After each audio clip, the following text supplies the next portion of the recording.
Hello guys, hi, welcome back to our channel.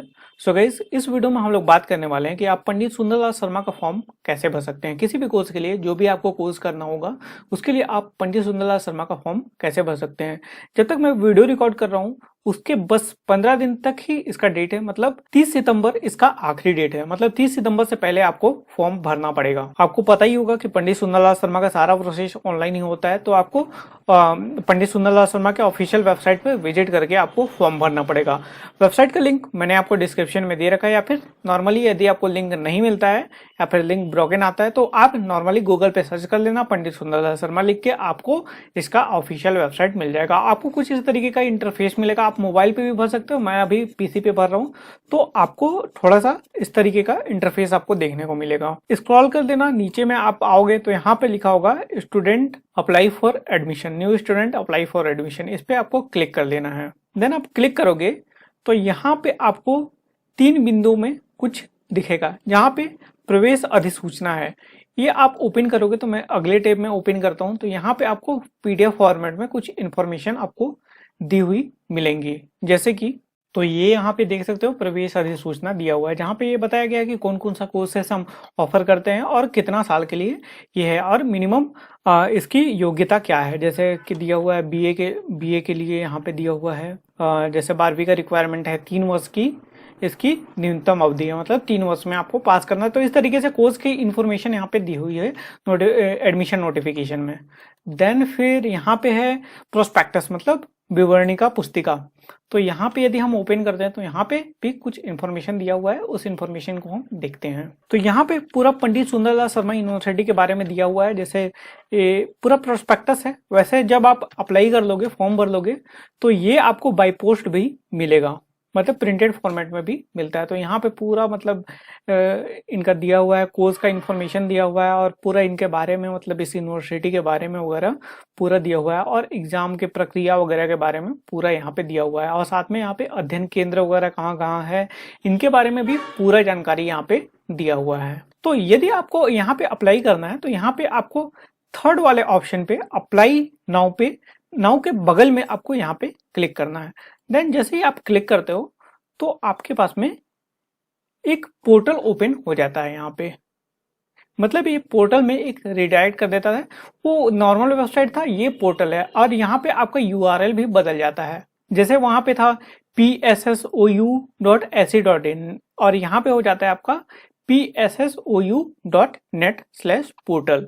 तो यहाँ पे यदि आपको अप्लाई करना होगा तो यहाँ पे आप जाके यहाँ पे अप्लाई कर सकते हो। और ओल्ड यदि स्टूडेंट हो, मतलब पहले आपने फर्स्ट ईयर कर लिया है और यदि सेकेंड ईयर के लिए अप्लाई करना चाहते हो तो यहाँ से आप अप्लाई कर सकते हो। तो यहाँ पे आपको ध्यान देने वाली बात है कि यहाँ से आपको अप्लाई करना है, मतलब फ्रेशर्स हो तो यहाँ से आपको अप्लाई करना है। और स्टार्ट डेट कितना से है आपका, 15/6/2020 से आपका स्टार्ट था, और लास्ट डेट है 30 सितंबर 2020। मतलब मेरे इस वीडियो रिकॉर्ड करने से ठीक 15 दिन के बाद में ये इसकी डेट एक्सपायर हो जाएगी। मतलब इसके अंदर में आपको भरना है, मतलब 30 सितंबर के अंदर में आपको फॉर्म भरना है। तो यहाँ पे मैं क्लिक हेयर पे क्लिक कर देता हूँ, फॉर्म भरना। उसके अलावा यहाँ पे और भी कुछ कुछ चीजें दी हुई हैं, जैसे आपका ई स्टडी मटेरियल है, और साथ में आपका प्रवेश पत्र डाउनलोड करने के लिए है, या फिर यदि आप रिफंड वगैरह प्राप्त करना चाहते हैं उसके लिए है, और यहाँ पे अपनी एप्लीकेशन के स्टेटस वगैरह देखना चाहते हो तो यहाँ पे भी वो लिंक दिया हुआ है। इसके अलावा भी और भी बहुत सारी चीजें हैं यहाँ पे। तो हमें अप्लाई करना है तो हम यहाँ पे क्लिक हेयर पे क्लिक कर देते हैं, और क्लिक करने के बाद में आपके पास में एक नया पेज ओपन हो जाएगा, जहां पे आपको थोड़ा सा आपको यहाँ पे क्लिक करना है। जैसे कि आप क्या आपने अपना फोटोग्राफ रखा है, मतलब आपको अपना पासपोर्ट साइज फोटोग्राफ स्कैन करना है। मोबाइल से भी फोटो खींच सकते हो, आपके पास में जो भी पासपोर्ट साइज फोटो है उसका फोटो खींच सकते हो, या फिर डायरेक्ट अपना भी खींच सकते हो, लेकिन उसको रिसाइज करना है आपको 50 KB तक। ठीक है, 50 KB तक आप रिसाइज कर लिया है तो यहाँ पे हाँ कर दो। इसके बाद में फिर आपको अपना हस्ताक्षर भी करना है, आपको व्हाइट पेपर में अपना हस्ताक्षर कर लेना और उसको फोटो खींच लेना है, या फिर स्कैन कर लेना, और उसको 20 KB तक आपको करना है। इसके बाद में फिर ये भी आपने कर लिया तो यहाँ पे हाँ कर दो। इसके बाद में फिर क्या आपने अपना 10वीं का अंक सूची स्कैन करके रखा है, आपको अपनी 10वीं का अंक सूची आपको स्कैन करके रखना है। देन वो जो अंक सूची है वो 200 KB से कम होना चाहिए, 200 KB या फिर 200 KB से कम होना चाहिए। तो आपने कर रखा है तो यहाँ पे हाँ कर दो। इसके बाद में फिर आपके पास में ये पूछा जा रहा है कि आपने न्यूनतम शैक्षणिक योग्यता की अंक सूची, मतलब जैसा कि मेरे को बीए का भरना है तो क्या मैंने 12वीं का अंक सूची रखा है, या फिर मुझे एमए का भरना है तो क्या मैंने बीए का अंक सूची रखा है, और उसको स्कैन करके क्या मैंने 200 केबी तक कर लिया है। तो इसके बाद में फिर आपको यहाँ पे हाँ कर देना है। इसके बाद में फिर यहाँ से 5वां में आपको पूछ रहा है कि क्या आपने अपना आधार नंबर नोट कर लिया है। आपको यहाँ पे आधार नंबर भी डालना पड़ेगा आपका, तो आपने नोट कर दिया तो यहाँ पे हाँ कर दीजिए। इसके बाद में फिर यहाँ पे बोल रहा है कि क्या आप निर्धारित शुल्क जमा करने हेतु सक्षम हैं, तो आप यहाँ पे हाँ कर दीजिए। ये एक्चुअली चेक नहीं हुआ था, इसको मैंने चेक कर लिया। और इसके बाद में फिर जैसे थोड़ा सा स्क्रॉल करोगे तो यहाँ पे फीस के भी इंफॉर्मेशन दिए हुए हैं, जैसे कि आपका बीए का फीस है 4,300 रुपए, बीकॉम का फीस है 5,450 रुपए, और इसी तरीके से जितने भी कोर्सेस हैं सभी के फीसेस यहाँ पे दिए हुए हैं। तो इसके बाद में फिर आप यहाँ पे गो फॉर रजिस्ट्रेशन पे क्लिक कर दीजिएगा। गो फॉर रजिस्ट्रेशन पे क्लिक करने के बाद में आपके पास में पूरा यहाँ पे फॉर्म यहाँ पे ओपन हो जाएगा। बस इसको आपको फिलअप करना है और देन आपको सबमिट कर देना है। फॉर्म भरने के लिए आपको यहाँ पे श्री पे क्लिक करना है। श्री यहाँ पे SMT कुमारी जो भी है, यहाँ पे यदि आप मेल हैं तो श्री पे करेंगे, या फिर यदि आप शादीशुदा हैं, मतलब शादीशुदा स्त्री हैं, तो आप SMT पे क्लिक करेंगे, और यदि आप लड़की हैं तो आप कुमारी पे क्लिक करेंगे। तो मैं यहाँ पे मेल हूँ तो मैं यहाँ पे श्री पे क्लिक कर देता हूँ। इसके बाद में फिर अपने यहाँ पे नाम एंटर कर देना है, ठीक है। देन अपने फादर का नाम यहाँ पे एंटर करना है। तो ये फादर या फिर हस्बैंड, मतलब जो भी हैं उनका नाम यहाँ पे एंटर कर सकते हो। तो जैसे मैं मेल हूँ तो मेरे फादर हैं। देन यहाँ पे अपने मदर का नाम यहाँ पे एंटर करना है। देन यहाँ पे अपना नाम आपको हिंदी में लिखना है। हिंदी में लिखने के लिए आपको क्या करना होगा, यहाँ पे सिंपली आप ऐसे लिखोगे तो यहाँ पे नहीं आएगा, और इसके बाद में फिर आपको गूगल में जाना है और गूगल में सर्च कर लेना है इंग्लिश टू हिंदी, या फिर डायरेक्टली आपको गूगल ट्रांसलेट ओपन कर लेना है। तो यहाँ पे अपना नाम जैसे लिखोगे ना,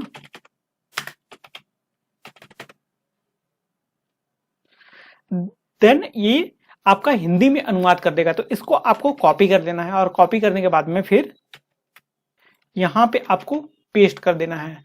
और उसी तरीके से आपका जो पिता का नाम है उसको आप यहाँ पे लिख लो, और उसको यहाँ पे कॉपी कर लो। इसके बाद में फिर आप अपने माता का नाम यहाँ पे लिख लो,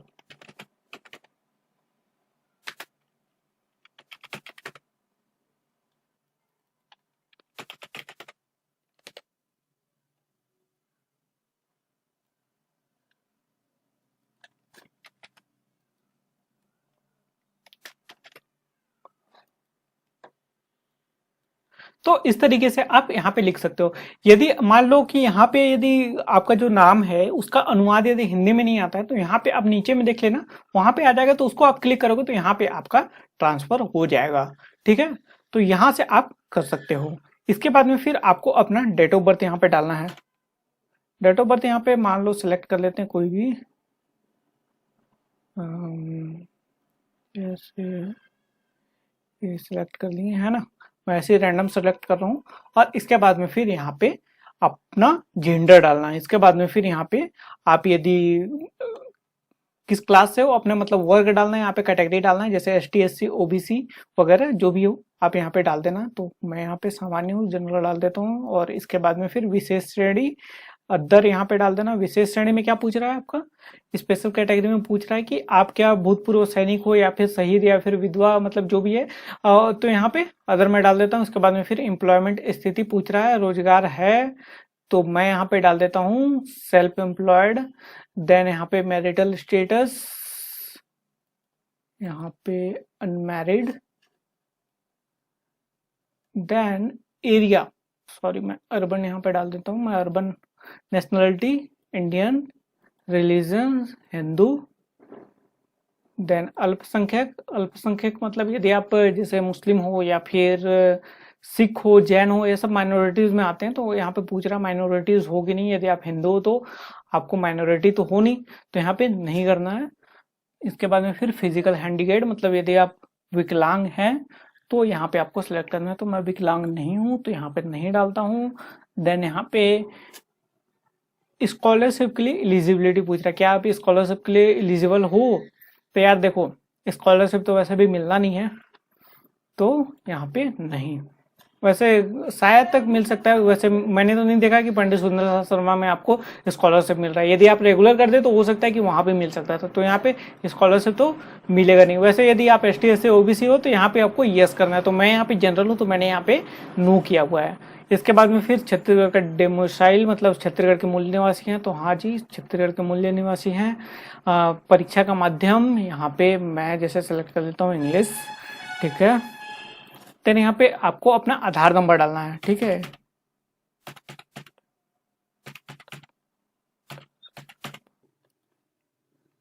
आधार नंबर डालने के बाद में आपको यहाँ पे अपना मोबाइल नंबर डालना है। मोबाइल नंबर डालने के बाद में आपको यहाँ पे अपना मेल आईडी डालना है। तो मैं यहाँ पे अपना मेल आईडी डाल दिया हूँ। और इसके बाद में फिर आप यहाँ पे स्क्रॉल करोगे तो यहाँ पे आपको अपना एड्रेस डालना है। तो मैं यहाँ पे कुछ भी डाल देता हूँ, जैसे पोस्ट ऑफिस।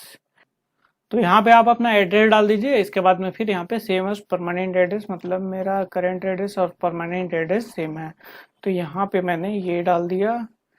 देन इसके बाद में फिर यहाँ पे आपसे कोर्सेज के बारे में पूछ रहा है, तो कोर्सेज आपको डालना है। जैसे कि मैं मान लीजिए बैचलर ऑफ आर्ट, मतलब आर्ट्स सिलेक्ट करता हूँ, तो यहाँ पे आपको सब्जेक्ट चूज करने का यहाँ पे ऑप्शन दे रहा है। तो यहाँ पे आपको ध्यान देना कि यहाँ पे हिंदी, इंग्लिश और पर्यावरण ऑलरेडी यहाँ पे इंक्लूडेड रहेगा।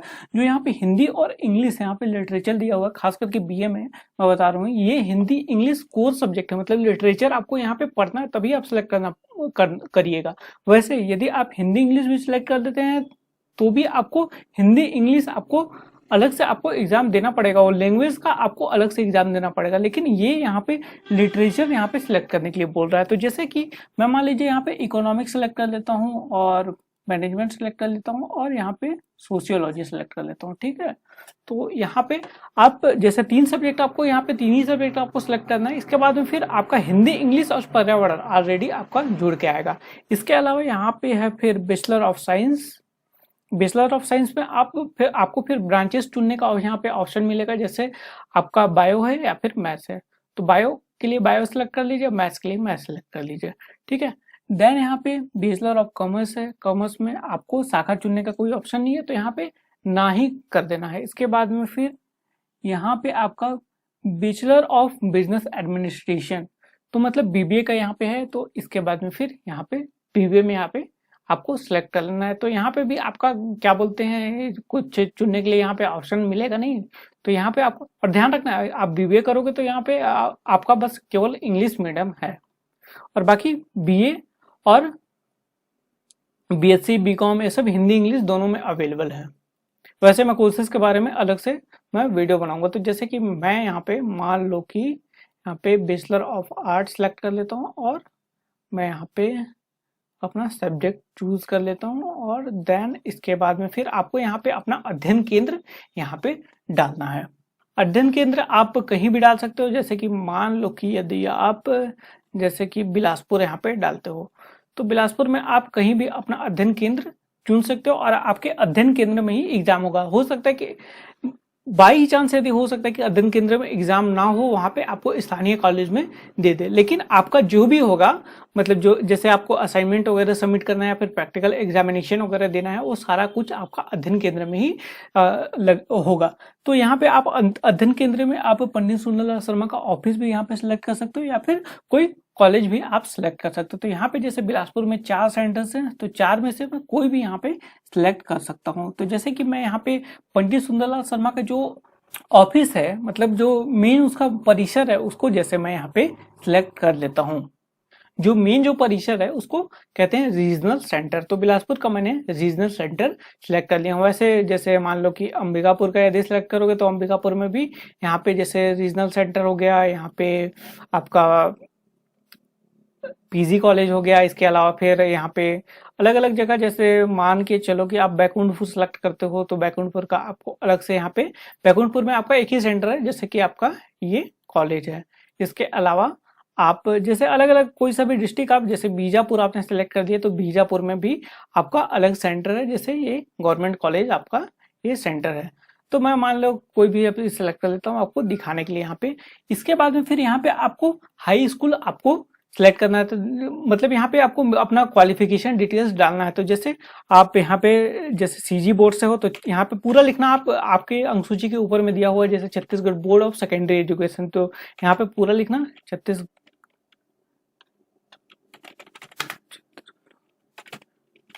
Board of secondary education, then आपने ईयर कौन सा पास किया है, इसके बाद में फिर आपको यहाँ पे परसेंटेज लिखना है, इसके बाद में साथ में आपको अपना अंकसूची यहाँ पे सबमिट करना है। देन इसके बाद में फिर हायर सेकेंडरी आपने 12वीं कहाँ से पास किया है उसके बारे में यहाँ पे डालना है। और यदि जैसे यहाँ पे जैसे कोर्सेस यदि आप सिलेक्ट करोगे, जैसे आप एमए वगैरह के लिए भर रहे हो, तो जैसे मान के चलो कि यहाँ पे मैं एमए सिलेक्ट कर लेता हूँ, मास्टर ऑफ साइंस सेलेक्ट कर लेता हूँ, ठीक है। यहाँ पे मैं शाखा यहाँ पे चुन लेता हूँ, शाखा यहाँ पे कुछ नहीं है। मास्टर ऑफ साइंस शायद एमएससी शायद एक ही सब्जेक्ट से पंडित सुंदरलाल शर्मा कराता है, तो कोर्सेज का जब डिटेल्स में बनाऊंगा तो उसमें आपको पूरा जानकारी दे दूंगा। जैसे आपने एमएससी सिलेक्ट कर लिया, इसके बाद में फिर आपने यहाँ पे अपना रीजनल सेंटर कुछ भी यहाँ पे सिलेक्ट कर लेते हैं, जैसे मान के चलो ये रीजनल सेंटर मैंने सिलेक्ट कर लिया।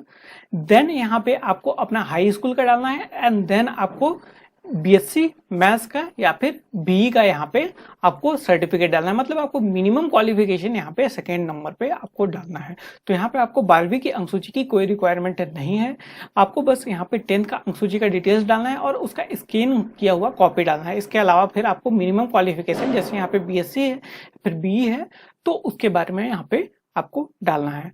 देन ये वाला जो सेक्शन है इसके बाद में फिर जो आता है, ये वाला जो सेक्शन उनके लिए है जो छत्तीसगढ़ से बाहर पढ़ाई लिखाई अपना किए हुए हैं, मतलब जैसे एमपी में आपने किया हुआ है तो वहां का आपको माइग्रेशन सर्टिफिकेट आपको स्कैन करके डालना पड़ेगा। इसके बाद में फिर आपको यहाँ पे एलिजिबिलिटी सर्टिफिकेट भी आपको यहाँ पे डालना पड़ेगा। एलिजिबिलिटी सर्टिफिकेट मतलब आपको पात्रता प्रमाण पत्र आपको यूनिवर्सिटी के ऑफिस में आपको रीजनल सेंटर में जाना पड़ेगा या फिर आपका स्टडी सेंटर जो भी होगा वहां पे जाना पड़ेगा, आपको वहां से मिल जाएगा। वैसे समय समय पर चेंज भी होता रहता है, अभी मान लो कोविड चल रहा है तो हो सकता है कि आपको ऑनलाइन प्रोवाइड ही कर दे, तो आप पंडित सुंदरलाल शर्मा का जो हेल्पलाइन नंबर है वहां पे आप कॉल कर लेना, कॉल बराबर ये लोग रिसीव करते हैं और बराबर ये लोग हेल्प करते हैं, तो कोई टेंशन नहीं है, आप यहाँ पे कॉल करके आप यहाँ पे उनसे जानकारी ले सकते हो। लेकिन ये वाला जो दोनों कॉलम है ये उनके लिए बस है जो छत्तीसगढ़ से बाहर जिन्होंने उत्तीर्ण किया हुआ है। और यदि आप जैसे मान लो बाहर भी उत्तीर्ण किया हुआ है आपने, तो यहाँ पे यदि मान लो कि आपने बस माइग्रेशन सर्टिफिकेट आपने डाला हुआ है, इसको छोड़ दिया है तो कोई टेंशन नहीं है, आप फिर भी यहाँ पे अपलोड कर सकते हो। देन इसके बाद में फिर यहाँ पे आपको अपना पासपोर्ट साइज फोटो डालना है जो कि 50 KB से कम होना चाहिए। इसके बाद में फिर यहाँ पे सेकंड वाले ऑप्शन पे आपको यहाँ पे सिग्नेचर यहाँ पे अपलोड करना है और इसके बाद में फिर आपको यहाँ पे इस चेक वाले ऑप्शन पे क्लिक करके आपको अपना रजिस्ट्रेशन कंप्लीट कर लेना है। रजिस्ट्रेशन कंप्लीट करने के बाद में आपको अपना फीस भी पेड करना पड़ेगा, फीस आप ऑनलाइन पेड कर सकते हो। यदि आपने फीस ऑनलाइन आपका पेड नहीं हुआ है तो आप यहाँ पे होम सेक्शन पे चले जाना आप, और आपको वहाँ पे जैसे ही आप फॉर्म सबमिट करोगे तो आपको वहाँ पे एप्लीकेशन नंबर भी मिलेगा और इसके बाद में फिर आप पोर्टल के होम पेज पे आ जाना। पोर्टल के होम पेज के आने के बाद में आप नीचे स्क्रॉल कर लेना और इसके बाद में फिर यहाँ पे चेक योर एप्लीकेशन स्टेटस यहाँ पे चले जाना और यहाँ पे आप अपना एप्लीकेशन आईडी वगैरह डाल के यहाँ पे आप लॉगिन कर सकते हो। तो एप्लीकेशन आईडी के साथ साथ आपको अपना पहले नाम का 3 अक्षर डालना है, तो जैसे मेरा नाम विशाल है तो मैं यहाँ पे डालूंगा VIS। तो इसके बाद में फिर आपका लॉगिन हो जाएगा और यदि आपने फीस नहीं भी पेड किया हुआ है तो लॉगिन करने के बाद में वहां पे आपको फीस पेड करने का ऑप्शन वापस से दोबारा से मिल जाएगा। जैसे कई बार ट्रांजेक्शन फेल वगैरह हो जाते हैं तो आपको यहाँ पे वापस से आपको ऑप्शन मिल जाएगा और जैसे ही आप फॉर्म भर लेते हो अपना तो आपको 15 दिन के अंदर में आपके घर के एड्रेस पे सारा बुक वगैरह आपको डाक के द्वारा सेंड कर दिया जाएगा। सो दोस्तों इस वीडियो में बस इतना ही। आई होप आपको वीडियो पसंद आया होगा। यदि आपको कोई भी क्वेरी है तो आप नीचे कमेंट कर दीजिएगा, मैं जरूर आपका रिप्लाई करूंगा। हेलो दोस्तों, नमस्कार। एजुकेशन इज लाइफ के एक और नए वीडियो में आपका बहुत बहुत स्वागत है। दोस्तों, इस वीडियो में हम लोग पंडित सुंदरलाल शर्मा के एनरोलमेंट आईडी फाइंड करना जानेंगे। मतलब कि यदि आपने पंडित सुंदरलाल शर्मा में एडमिशन लिए रखा है तो आप अपना एनरोलमेंट आईडी ऑनलाइन कैसे पता कर सकते हैं। तो दोस्तों, आपको सबसे पहले पंडित सुंदरलाल शर्मा का ऑफिशियल वेबसाइट आपको ओपन कर लेना पड़ेगा, जिसका लिंक मैं आपको डिस्क्रिप्शन में भी दे रखा हूँ या फिर आप गूगल में भी सर्च करोगे तो वहां पर भी आपको मिल जाएगा। तो यहाँ पे आप ओपन कर लेना, देन आपको स्टूडेंट कॉर्नर में आपको यहाँ पे जाना है, स्टूडेंट लॉगिन में आपको चले जाना है। सबसे ऊपर में आप यहाँ पे लोगों के ऊपर में आप देख सकते हो यहाँ पे स्टूडेंट लॉगिन यहाँ पे दिया हुआ है। तो आप यहाँ पे पंडित सुंदरलाल शर्मा के पोर्टल पे यहाँ पे आ जाओगे। इसका भी डायरेक्ट लिंक मैंने आपको डिस्क्रिप्शन में दे रखा है, तो आप डायरेक्ट यहाँ पे लैंड कर सकते हो। तो इसके बाद में आप नीचे स्क्रॉल करोगे, नीचे स्क्रॉल करने के बाद में आपको यहाँ पे जाना है चेक योर एप्लीकेशन, इस पे जाना है, मतलब अपने आवेदन की स्थिति यहाँ पे जांचे वाले सेक्शन में जाना है। इस पे आपको क्लिक कर देना है। जैसे ही क्लिक करेंगे आपके सामने इस तरीके का पेज ओपन हो जाएगा। आप मोबाइल से भी ओपन कर सकते हो या फिर कंप्यूटर से भी ओपन कर सकते हो। तो इस तरीके का आपके सामने पेज ओपन होके आएगा। यहाँ पे आपको अपना एप्लीकेशन आईडी डालना है और अपने नाम का 3 अक्षर डालना है। इसके बाद में आपको लॉगिन कर लेना है। और यदि आपको अपना एप्लीकेशन आईडी नहीं पता है तो आप यहाँ पे फॉरगेट एप्लीकेशन आईडी पे क्लिक कर सकते हो। क्लिक करने के बाद में आपको यहाँ पे अपना मोबाइल नंबर और डेट ऑफ बर्थ डालना पड़ता है। तो देखो, आपके सामने इस तरीके का पेज यहाँ पे ओपन हो गया है। यहाँ पे आप मोबाइल नंबर और अपना डेट ऑफ बर्थ डालोगे तो आपको एप्लीकेशन आईडी मिल जाएगा। तो यहाँ पे मैं मोबाइल नंबर और डेट ऑफ बर्थ डाल के यहाँ पे सर्च करता हूँ।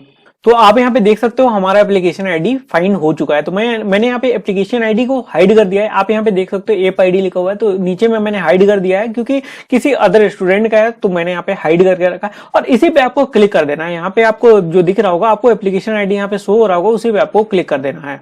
क्लिक करोगे तो आप नए पेज पे रिडायरेक्ट हो जाओगे और यहाँ पे आपको पूरा आपका एप्लीकेशन का स्टेटस आपको मिल जाएगा। मतलब जो भी आपने फॉर्म भरा होगा तो उस तरीके का आपको यहाँ पे रिसिप्ट आपको मिल जाएगा। और जब आप देखोगे, पहले आपने जो प्रिंट वगैरह निकाला होगा तो यहाँ पे आपको केवल देखने को मिल रहा होगा बेसिक इंफॉर्मेशन स्टूडेंट आईडी।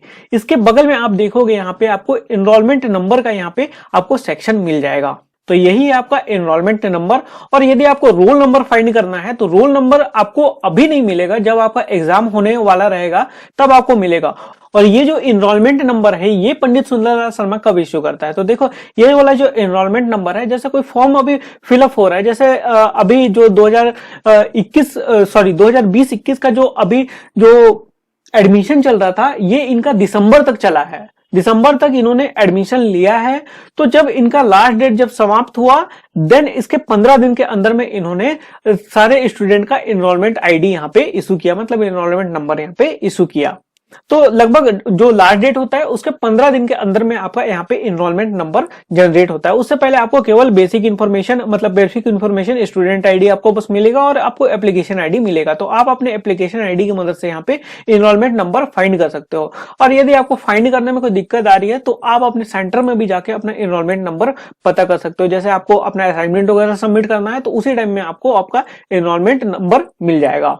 और रोल नंबर आपको नहीं मिलता है अभी, जब आपका एग्जाम होने वाला रहता है तब आपको मिलता है। और रोल नंबर आपको आप जब प्रवेश पत्र निकालोगे उस टाइम आपको मिलता है। प्रवेश पत्र निकालते टाइम आपको अपना एनरोलमेंट आईडी वहां पे डालना पड़ता है, देन आप अपना रोल नंबर वहां से फाइंड कर सकते हो। और यदि आप चाहो तो अपना रोल नंबर सेंटर से भी पता कर सकते हो। तो यहाँ पे जो स्टूडेंट है उनका मैंने सारा कुछ हाइड करके रखा है, तो आप यहाँ पे देख सकते हो एनरोलमेंट नंबर लिखा हुआ है, तो यही आपका जो है एनरोलमेंट नंबर है। तो दोस्तों, इस वीडियो में बस इतना ही। आई होप आपको वीडियो पसंद आया होगा। यदि आप इस तरीके के और अधिक वीडियो देखना चाहते हो तो आप चैनल को सब्सक्राइब कर सकते हो और सब्सक्राइब करने के बाद में बेल आइकन को भी दबा सकते हो, ताकि जब भी कोई नई वीडियो अपलोड हो तो उसकी नोटिफिकेशन आपको मिल पाए। Hello guys, hi, welcome back to the channel पढ़ाई की बात। यहाँ पे हम पढ़ाई की बात करते हैं। सो गाइज, इस वीडियो में हम लोग बात करने वाले हैं कि आपने जब पंडित सुंदरलाल शर्मा का फॉर्म भरा होगा, फॉर्म भरने के कुछ दिन के बाद में आपके पास में स्टडी मटेरियल आया होगा।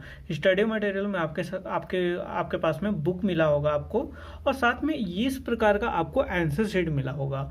तो हम लोग इस वीडियो में यही जानने वाले हैं कि आखिर में ये आंसर शीट क्यों दिया गया है। क्या कोविड के कारण आपका मेन एग्जाम लिखने के लिए दिया गया है, या फिर इसका कोई और ही उपयोग है, इसके बारे में हम लोग जानने वाले हैं।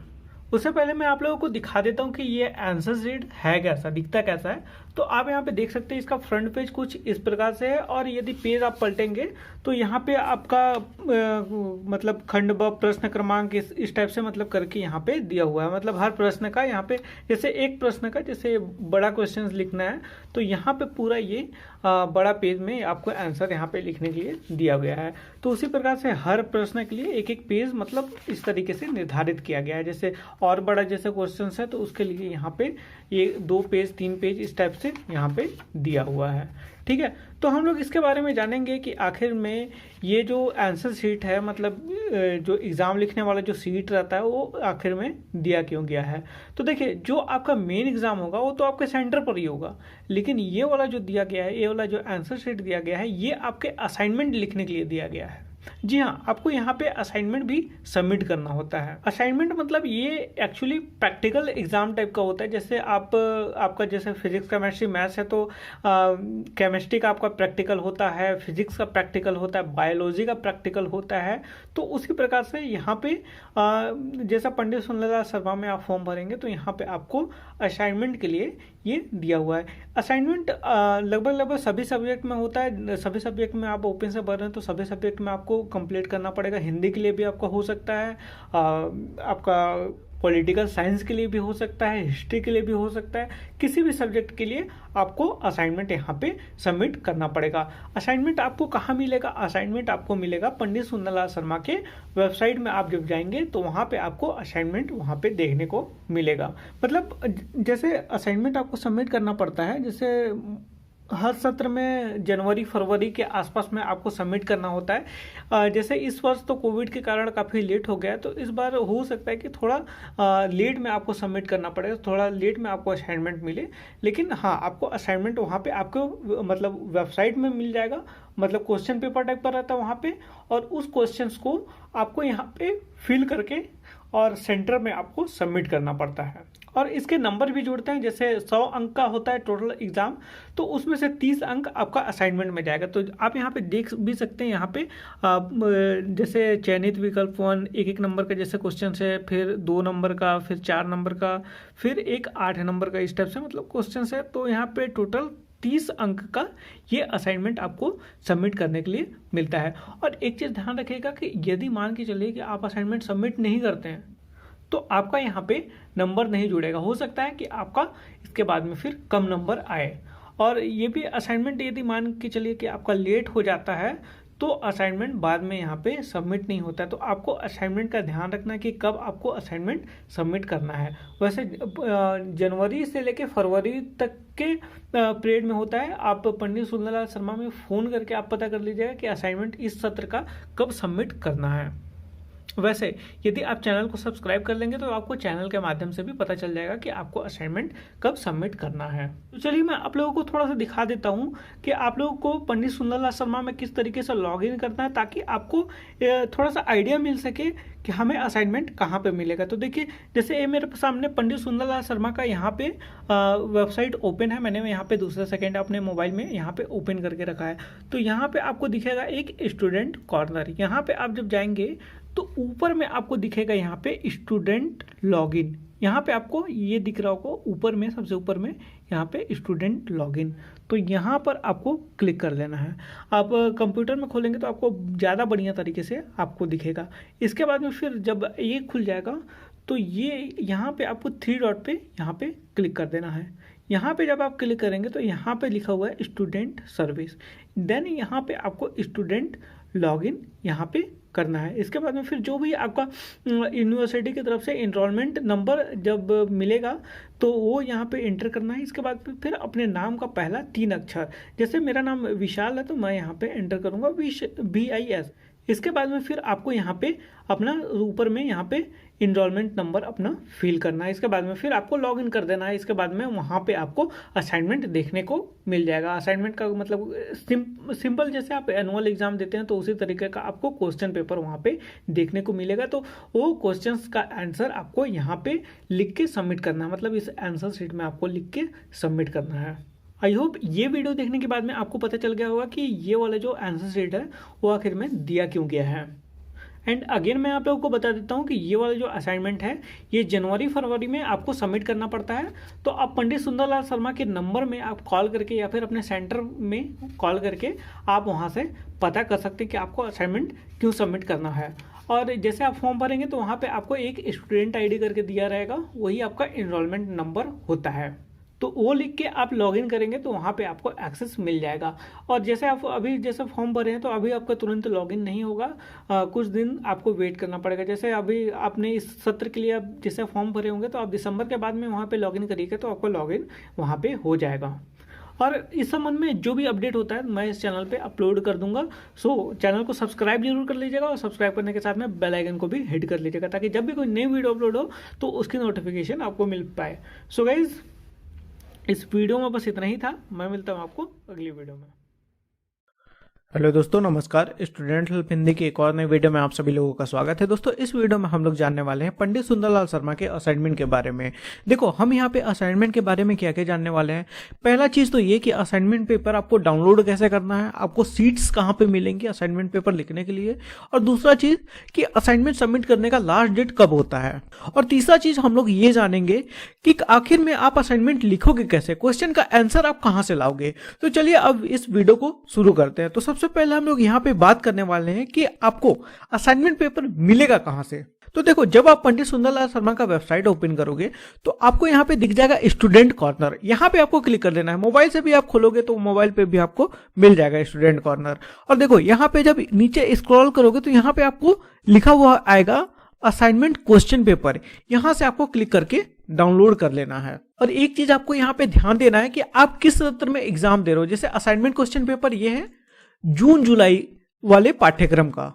आपको पता होगा पंडित सुंदरलाल शर्मा में दो सत्र में पाठ्यक्रम होते हैं, एक तो जनवरी से दिसंबर जिसका एग्जाम फाइनल एग्जाम दिसंबर में होता है, और दूसरा जुलाई से जून वाला जिसका एग्जाम जून में होता है। तो यहाँ पे जो क्वेश्चन पेपर है ये जुलाई से जून वाला है। जब दिसंबर में आओगे तो यहाँ पे उसी पे आपको क्लिक करना है असाइनमेंट क्वेश्चन पेपर पे, तब आपको दिसंबर वाले एग्जाम का क्वेश्चन पेपर यहाँ पे मिलेगा। तो देखो जो जुलाई से जून वाला सत्र का जो क्वेश्चन पेपर है उसको आपको कब सबमिट करना होता है, ये आपको सबमिट करना होता है जनवरी के अंत तक, मतलब 31 जनवरी तक आपको सबमिट करना पड़ता है। लेकिन अभी कोविड का दौर चल रहा है इसीलिए आपको फरवरी तक का टाइम दिया जा रहा है। मतलब अभी के डेट में आपको फरवरी तक सबमिट करना है। और ये कहाँ पे सबमिट करना है, आपके परीक्षा केंद्र में। और आपको ये तो पता चल गया कि क्वेश्चन पेपर आपको कैसे डाउनलोड करना है, आपको क्वेश्चन पेपर लिखने के लिए सीट्स कहाँ से मिलेंगी। तो देखो जो आपका जब आप अप्लाई करते हो तो आपको बुक के साथ में आपको सीट्स मिल जाती हैं। इसके बारे में मैं ऑलरेडी वीडियो बना चुका हूं, आपको डिस्क्रिप्शन में लिंक दे दूंगा, आप उसको देख लेना। उस सीट पे आपको अपना असाइनमेंट लिखना है। अब जैसे क्वेश्चन पेपर आप कैसे डाउनलोड करोगे, यहाँ पे पेज आपका खुल गया। जो भी आपका क्लास है यहाँ से, जैसे मान लो एमए हिस्ट्री प्रीवियस का यहाँ पे दिया हुआ है, यहाँ पे जब शो करोगे तो यहाँ पे पूरा यहाँ पे पीडीएफ में अवेलेबल हो जाएगा। इसके अलावा जैसे नीचे स्क्रॉल करोगे यहाँ पे आपको यदि फर्स्ट पेज में आपको नहीं दिखता है तो यहाँ से आप पेज नेक्स्ट कर लेना है। यहाँ पे पेजिनेशन दिया हुआ है तो नेक्स्ट करोगे तो सेकंड पेज में आ जाओगे। यहाँ पे आपके क्लासेस मिल जाएंगे, जैसे बैचलर ऑफ आर्ट मतलब बीए का यहाँ पे दिया हुआ है, बीएससी का दिया हुआ है, बीबीए का दिया हुआ है। इसके बाद फिर नेक्स्ट करोगे तो यहाँ पे आपके क्लास का दिया होगा। यदि आप सब कुछ एक ही पेज में देखना चाहते हो तो यहाँ से आप 100 का सिलेक्ट कर लेना। यहाँ पे आपको टोटल जितने भी क्लासेस हैं, टोटल 59 क्लासेस है, तो यहाँ पे पूरा 59 क्लासेस का एक ही पेज में शो हो जाएगा। अब आपको पता चल गया कि क्वेश्चन पेपर कैसे डाउनलोड करना है और क्वेश्चन पेपर लिखने के लिए आपको सीट्स कहाँ से मिलेंगी। यदि मान लो कि सीट्स आपको नहीं मिलता या फिर खराब हो जाता है तो आप अपने नजदीकी परीक्षा केंद्र में संपर्क कर लेना, वहां से आपको सीट्स मिल जाएंगी। और दूसरा चीज, इसके सबमिट करने का डेट का कहीं पे नोटिफिकेशन नहीं आता वेबसाइट पे। आपको जब बुक के साथ में कुछ जानकारियां आपको डिलीवर होंगी उसी में आपका दिया रहता है कि आपको जनवरी के अंत तक आपको सबमिट करना पड़ता है। उसी प्रकार से जैसे दिसंबर मतलब जनवरी से जो दिसंबर वाला जो पाठ्यक्रम होता है उसका भी आपको उसी प्रोस्पेक्टस बुक में आपको दिया होता है कि आपको कब सबमिट करना है। तो जो जुलाई से जून वाला पाठ्यक्रम है उसका आपको जनवरी तक सबमिट करना पड़ता है, लेकिन अभी कोविड का दौर चल रहा है तो इसीलिए आपको फरवरी में सबमिट करना पड़ेगा। अब हम लोग बात करते हैं कि अब आप क्वेश्चन का आंसर कैसे लिखोगे। जैसे मान लो कि कोई बच्चा यहाँ पे बीए का एग्जाम लिख रहा है, तो यहाँ पे क्वेश्चन पेपर में आप क्लिक करोगे। इसके बाद में यहाँ से आप क्वेश्चन को कॉपी करोगे। देखो जैसे यहाँ पे ध्यान रखना ना, जैसे डायरेक्टली आप से कॉपी करते हो, यहाँ से कोई क्वेश्चन को कॉपी करते हो, तो यहाँ पे आपका टाइप नहीं होगा, ये पूरा इंग्लिश में आएगा। तो आपको क्या करना है, यहाँ पे गूगल में सर्च कर लेना कुर्ती देव टू यूनिकोड कन्वर्टर। अब देखो यहाँ पे वेबसाइट है कुर्ती देव टू यूनिकोड कन्वर्टर, इस पे क्लिक कर देना। अच्छी वेबसाइट है, यहाँ से आप इजीली कन्वर्ट कर सकते हो। जैसे उस क्वेश्चन को आप कॉपी किए यहाँ पे, अब यहाँ पे यूनिकोड में आ गया। अब इसको आपको कॉपी कर लेना है, अब यहाँ पे पेस्ट करोगे तो आपका टाइप हो जाएगा। अब देखो जैसे आपने सर्च किया गूगल में, आपको कई सारे यहाँ पे पेजेस मिल जाएंगे, जिसका भी आपको सही लगता है वहां से आप देख के लिख लेना। आपको जैसे आपको मान लो इसके बारे में जानना भी होगा, तो आप यहाँ पे वीडियोस में सर्च करोगे तो यहाँ पे यूट्यूब का वीडियोस आ जाएंगे। और साथ में जैसे आपको लिखना है, यहाँ पे थ्योरी लिखना है, तो यहाँ से सीधा जैसे कोई भी वेबसाइट को ओपन करोगे तो यहाँ पे पूरा थ्योरी आ जाएगा, यहाँ से आप पूरा कॉपी करके पूरा लिख सकते हो। इसके अलावा जैसे ये पसंद नहीं आता है तो दूसरे वेबसाइट का यहाँ पे लिख सकते हो। तो इस तरीके से आप यहाँ से लिख सकते हो। यहाँ पे देखो गूगल में सर्च करके लिखने में मेन दिक्कत आता है मैथ्स वाले को। मैथ्स का यहाँ पे क्वेश्चन का आंसर नहीं मिलता, बाकी सभी सब्जेक्ट का आपको क्वेश्चन का आंसर मिल जाएगा। आई होप आप समझ गए होंगे कि कैसे आपको क्वेश्चन पेपर डाउनलोड करने हैं, आपको क्वेश्चन पेपर लिखने के सीट्स कहाँ से मिलेंगे और क्वेश्चन का आंसर कहाँ से लिखना है। तो इस वीडियो में बस इतना ही, मैं मिलता हूँ आपको अगली वीडियो में। हेलो स्टूडेंट, नमस्कार। कैसे हैं आप सभी? मेरा नाम विशाल है और स्टूडेंट हेल्प हिंदी के एक और नए वीडियो में मैं आप सभी लोगों का स्वागत करता हूं। बच्चों, 10th के रिजल्ट अब आने लगे हैं। अब सबसे ज्यादा हमारे ऊपर प्रेशर ये है कि हमें कौन सा स्ट्रीम सेलेक्ट करने चाहिए, कौन सा स्ट्रीम, कौन सा सब्जेक्ट हमारे कैरियर को बनाएगा, क्योंकि यही एक पल है जहां पे आपकी एजुकेशन लाइफ को एक नई दिशा मिलेगी। बच्चों, इस वीडियो में मैं आपको सभी एक्सपेक्ट में बताऊंगा, जैसे कि आपके रिलेटिव आपको क्या एडवाइस दे रहे हैं, आपके पास में ऑप्शंस क्या क्या हैं, आपको चूज क्या क्या करना चाहिए, परसेंटेज वाइज मैं बताऊंगा कि कौन सा सब्जेक्ट आपके लिए बेस्ट है। यदि आप फाइनेंशियली वीक हैं तो मैं आपको बताऊंगा कि आपको कौन सा सब्जेक्ट सेलेक्ट करना चाहिए। थर्ड, मैं ये बताऊंगा कि यदि आप विलेज से हैं तो आपको कौन से सब्जेक्ट सेलेक्ट करने चाहिए। इसके बाद में फिर मैं साथ साथ आपको कैरियर ऑप्शंस भी बताता चलूंगा। देखो, जब एग्जाम रिजल्ट आते हैं ना, तो सबसे ज्यादा हमारे ऊपर प्रेशर रहता है। हमारे रिलेटिव हमें टीच करने लगते हैं, एडवाइस देने लगते हैं कि आपको अब अपना सब्जेक्ट सेलेक्ट करना चाहिए। और सब्जेक्ट कौन सा सेलेक्ट करना चाहिए? सब्जेक्ट आपको मैथ सेलेक्ट करना चाहिए या फिर बायो सेलेक्ट करना चाहिए, या फिर ऐसा भी बोलते हैं कि आप अभी मैथ्स ले लो, फिर बाद में एडिशनल में आप बायो ले लेना 12th में, या फिर आप अभी बायो ले लो, बाद में आप एडिशनल में 12th में मैथ्स ले लेना। अब ऐसा क्यों सजेस्ट करते हैं? क्योंकि यहाँ पे रिलेटिव का कहना रहता है कि आपको केवल 2 साल यहाँ पे मेहनत करना है, इसके बाद में आपके लिए सारे कैरियर ऑप्शन खुल जाएंगे। जैसे कि आप इंजीनियर भी बन सकते हो, आप चाहो तो। यदि आप चाहो तो इंजीनियर नहीं बनना है तो आप डॉक्टर भी बन सकते हो, आप चार्टर्ड अकाउंटेंट भी बन सकते हो, और कोई सा भी सब्जेक्ट यहाँ से सिलेक्ट कर सकते हो। जैसे कि आपको आर्ट्स में जाना है तो आप आर्ट्स भी ले सकते हो, कॉमर्स में जाना है तो आपको कॉमर्स भी ले सकते हो, साइंस में जाना है, साइंस में 2 स्ट्रीम रहते हैं, मैथ्स और बायो, तो मैथ्स या फिर बायो लेना है तो वो भी आप ले सकते हो, बिकॉज आप एडिशनल में गए हुए हो। वैसे ये तो समान ही हो गया, क्योंकि वैसे भी 10th के बाद आप साइंस ही ले रहे हो तो। लेकिन यहाँ पे आपको 2 सब्जेक्ट के ऑप्शंस मिल जाएंगे, जैसे कि आपका आर्ट्स, कॉमर्स और साथ में एग्रीकल्चर वगैरह रहते हैं, तो उसके भी आपको ऑप्शन मिल जाएगा। मतलब आप एवरीथिंग, आपको केवल 2 साल मेहनत करना है, इसके बाद आप कहीं भी कुछ भी कोई सा भी कोर्सेज कर सकते हो, कोई सा भी आप कैरियर ऑप्शन सेलेक्ट कर सकते हो। और रिलेटिव का कहना सही भी है एक हद तक, बिकॉज 10th में जब हम रहते हैं ना, तो हमारा कोई एक प्रॉपर गोल नहीं होता है कि हमें करना क्या है। हमें लाइफ की रियलिटी नहीं पता होती है कि एक्चुअल में हमें करना क्या है। और धीरे धीरे बाद में हमें पता चलता है कि यार मैंने फालतू इतना सारा पढ़ाई किया जो कि मेरे किसी काम का अभी नहीं रहने वाला। और मैंने कई बार देखा है कि लोग इंजीनियरिंग करके बैंक में जॉब कर रहे हैं, या फिर MBA करके लोग वेब डेवलपर वगैरह बने हुए हैं। और दूसरी बात ये है ना, ये चीजें एडवाइस करने की, क्योंकि 10th में जब आप रहते हो तो आपका माइंड भी सही से मेच्योर नहीं होता। खैर, ऐसी गलती मत करना कि आपने मैथ्स ले लिया या फिर बायो ले लिया ताकि आपको फ्यूचर में सभी प्रकार के कैरियर ऑप्शन आपको खुल जाए। आप एक चीज को सिलेक्ट करना और उसी में लगे रहना। खैर, हमें सब्जेक्ट क्या क्या ऑप्शंस मिलते हैं 10th के बाद में। देखो, पहला तो हो गया आर्ट्स। आर्ट्स अभी के डेट में सबसे ज्यादा कैरियर ऑप्शंस देने वाला सब्जेक्ट है और सबसे ज्यादा पैसा इससे कमाया जा सकता है। मैं बताऊंगा कैसे। दूसरा हो गया कॉमर्स। कॉमर्स बहुत ज्यादा अपॉर्चुनिटी है। थर्ड हो गया आपका साइंस। अब साइंस में दो सब्जेक्ट आते हैं, एक तो हो गया मैथ्स और दूसरा हो गया बायोलॉजी। अब इसके बाद एक सब्जेक्ट है जिसके बारे में बहुत कम लोग डिस्कस करते हैं, वो है एग्रीकल्चर सब्जेक्ट। ये बहुत कम स्कूल वाले ऑफर भी करते हैं, लेकिन इसमें कैरियर अपॉर्चुनिटी बहुत ज्यादा है। जिसका भी मतलब जो भी विलेज से है या फिर जिसका भी कृषक वाला बैकग्राउंड रहा हो, इसमें फायदा क्या होगा, जब आप एग्रीकल्चर से एजुकेटेड होगे तो पहली बात तो यहाँ पे जॉब की भी अपॉर्चुनिटी बहुत ज्यादा है, मतलब सरकारी जॉब, प्राइवेट जॉब भी बहुत ज्यादा इसमें मिलते हैं। दूसरा चीज ये कि नॉर्मल किसान 1 एकड़ खेत में जितना उगाता है, एजुकेटेड किसान उससे 10 गुना ज्यादा उगा सकता है। तो एग्रीकल्चर भी काफी बेस्ट ऑप्शन है। वैसे कोई भी सब्जेक्ट बुरा नहीं है। इसके बाद में फिर है पॉलिटेक्निक। देखो, यदि आपको IIT वगैरह की तैयारी नहीं करना है ना, तो आप पॉलिटेक्निक भी कर सकते हो। 12th में आप फिजिक्स, केमिस्ट्री, मैथ्स की जगह आप पॉलिटेक्निक कर सकते हो और पॉलिटेक्निक में जूनियर इंजीनियर बन सकते हो। जूनियर इंजीनियर बनने के बाद में भी आपको इंजीनियरिंग करना ज़्यादा बढ़िया रहेगा, क्योंकि पॉलिटेक्निक में मेरे को ज़्यादा कैरियर ऑप्शंस दिखते नहीं है। बस आप यहाँ पे ये हो जाएगा कि आप जब बीटेक में एडमिशन लोगे तो सेकेंड ईयर में आपका एडमिशन मिल जाएगा। आप भी यहाँ पे सारे ही स्ट्रीम को सिलेक्ट कर सकते हो, computer science, civil engineering, electric engineering, mechanical engineering, mining engineering. Mining में देखो पहले अभी कैरियर ऑप्शंस था, लेकिन अभी बहुत लोग लेने लगे हैं, तो थोड़ा सा इसमें भी कॉम्पिटिशन बढ़ गया है। इसके बाद में एक और चीज है ITI। देखो ITI में भी काफी ज्यादा अपॉर्चुनिटी है। जैसे आप मैकेनिक वगैरह बन सकते हो, इलेक्ट्रिशियन, छोटे मोटे इलेक्ट्रिशियन वगैरह, मतलब मेनली यहाँ पे आप छोटे मोटे स्किल वगैरह एक्वायर कर सकते हो। लेकिन मैं यहाँ पे सजेस्ट करूंगा कि जब आपने 10th पास किया है, इसके बाद में फिर आप आराम से अपना 11th 12th कंप्लीट करो।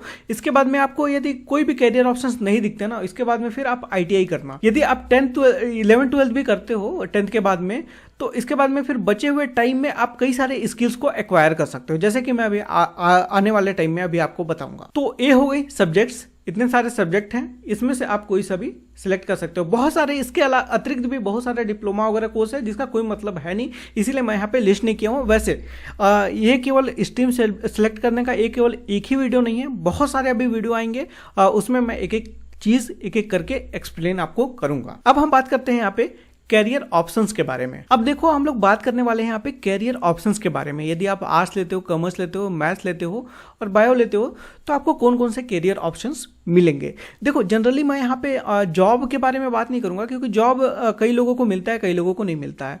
लेकिन यदि आप इस स्ट्रीम से पढ़े हुए हो, तो आप आखिर में इंडिपेंडेंटली अपने लिए क्या कर सकते हो, अपना बिजनेस कैसे बना सकते हो यहाँ से, उसके बारे में मैं यहाँ पे बात करूंगा, क्योंकि ये चीजें टोटली आपके ऊपर डिपेंड करती हैं। और जॉब क्या है कि सामने वाले के ऊपर डिपेंड करता है। अब देखो, आर्ट में क्या क्या कैरियर ऑप्शंस है। पहला तो ये है कि आर्ट में आप पॉलिटिकल एडवाइजर बन सकते हो। जैसे किसी भी पॉलिटिकल पार्टी के साथ में आप जा सकते हो और वहां पे पॉलिटिकल एडवाइजर बन सकते हो। आपको पॉलिटिशियन बनने की जरूरत नहीं है। जो पॉलिटिशियन ऑलरेडी बड़े पॉलिटिशियन है पार्टी में, उनके लिए आप एडवाइजरी का काम कर सकते हो, उनके असिस्टेंट आप बन सकते हो। देखो, पॉलिटिक्स में आज के डेट में सबसे ज्यादा पैसा है, और खास करके इंडिया में सबसे ज्यादा पैसा है। और दूसरा हो गया पॉलिटिकल PR मैनेजमेंट। देखो, PR मैनेजमेंट मेनली क्या होता है कि जो पॉलिटिशियंस हैं उनका आपको ब्रांड बिल्डिंग करना पड़ता है। मतलब जैसे उनके बारे में कुछ नेगेटिव चीजें आ रही हैं, तो उनको पॉजिटिव वे में आप कैसे दिखा सकते हो, ये होता है PR मैनेजमेंट का काम। तो आप वेल यहाँ पे अपना कंपनी यहाँ पे बना सकते हो। अब तीसरा है यहाँ पे इवेंट मैनेजमेंट। अब इवेंट मैनेजमेंट क्या होता है?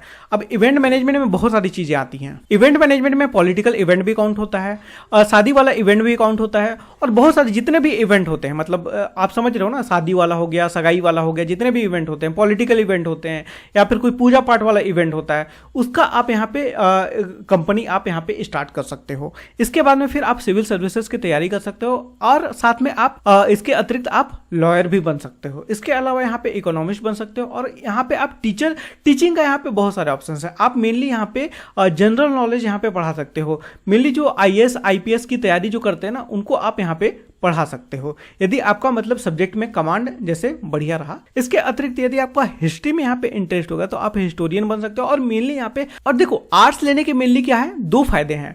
पहला तो हो गया आपको टाइम मिल जाता है, और दूसरा हो जाता है कि आपका कम पैसा में आपके सारे एजुकेशन कंप्लीट हो जाते हैं। अब टाइम जब आपको मिलता है, तो आप कई सारे स्किल्स यहाँ पे एक्वायर कर सकते हो। जैसे कि आप टाइल्स लगाने वाला काम, जैसे जो टाइल्स वगैरह लगाते हैं ना, देखो जो टाइल्स लगाते हैं वो लोग 10,000 रुपये डे का कमाते हैं भाई, तो आप इस तरीके का काम भी सीख सकते हो। इसके अतिरिक्त फर्नीचर बनाने का काम सीख सकते हो। फर्नीचर बनाने का देखो आप यूट्यूब चैनल भी शुरू कर सकते हो कि किस तरीके से आप बनाएं, और साथ में आप लोगों का फर्नीचर बना रहे हो, उसको आप वीडियो शूट करके यूट्यूब पे डाल रहे हो, तो वहां पर आप डबल पैसा कमा सकते हो। आप देखना यूट्यूब में फर्नीचर जो बनाते हैं उन लोग के यूट्यूब चैनल देखना, मिलियंस में उनके सब्सक्राइबर हैं।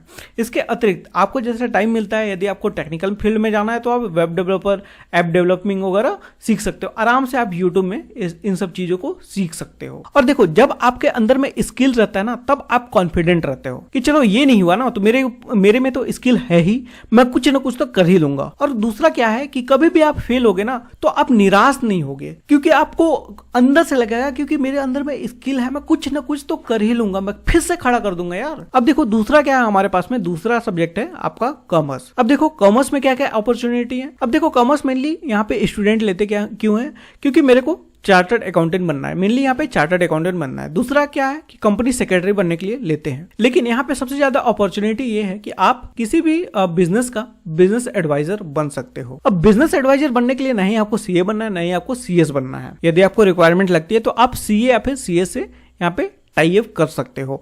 और देखो कई सारे स्टार्टअप्स अभी खुल रहे हैं, तो आप यहाँ पे नए नए स्टार्टअप्स को अपने सर्विसेज आप दे सकते हो। इसके अतिरिक्त आप कंपनी रजिस्ट्रेशन वगैरह का काम भी आप स्टार्ट कर सकते हो एक किसी भी सीएस से टाई अप करके। अब इसके अतिरिक्त सबसे इंपॉर्टेंट स्किल क्या है कॉमर्स वाले स्टूडेंट के लिए, आप यहाँ पे डिजिटल मार्केटिंग सीख सकते हो। मेनली यदि आप कॉमर्स बैकग्राउंड से हो तो आपको थोड़ा बहुत तो आपको बिजनेस का आइडिया आपको लग ही जाएगा, या फिर आप यदि मैनेजमेंट में हो, यदि एमबीए वगैरह किए हो तो थोड़ा बहुत तो आपको मार्केटिंग वगैरह का स्किल्स या फिर जो भी मतलब आपका स्ट्रीम रहेगा थोड़ा बहुत तो आपको स्किल होगा। यदि डिजिटल मार्केटिंग में आते हो तो आप बहुत अच्छा कर सकते हो। तो आपको सबसे पहले क्या करना है, एक स्किल यहाँ पे एक्वायर करना है डिजिटल मार्केटिंग का। देखो जितने भी बिजनेसेस हैं अभी आने वाले फ्यूचर में 99% बिजनेस अभी डिजिटल होने वाले हैं, उनके मार्केटिंग के लिए आप यहाँ पे काम कर सकते हो। इसके अतिरिक्त जैसे छोटे मोटे स्किल्स के लिए आप अकाउंटिंग टूल्स वगैरह सीख सकते हो, जिसमें आपको छोटा मोटा जॉब यहाँ पे मिल सकता है। अब यार मैथ्स में तो आपको सारी कैरियर ऑप्शंस आपको पता ही होंगी कि आप यहाँ पे वेब डेवलपर बन सकते हो, ऐप डेवलपर बन सकते हो। इसके अतिरिक्त आपका इंजीनियरिंग में मतलब जो भी आपको बनना है वो बन सकते हो, क्रिएटिव प्रोडक्ट बना सकते हो, सॉफ्टवेयर डेवलपर बन सकते हो, टीचर बन सकते हो। मेनली अभी मैक्सिमम देख रहा हूँ जितने भी लोग अभी इंजीनियरिंग कर रहे हैं उनको, जैसे कंप्यूटर साइंस के भी इंजीनियर अभी उनको एक वेबसाइट बनाना नहीं आता, वो भी मेनली यहाँ पे टीचर बन रहे हैं, तो आप टीचर बन सकते हो।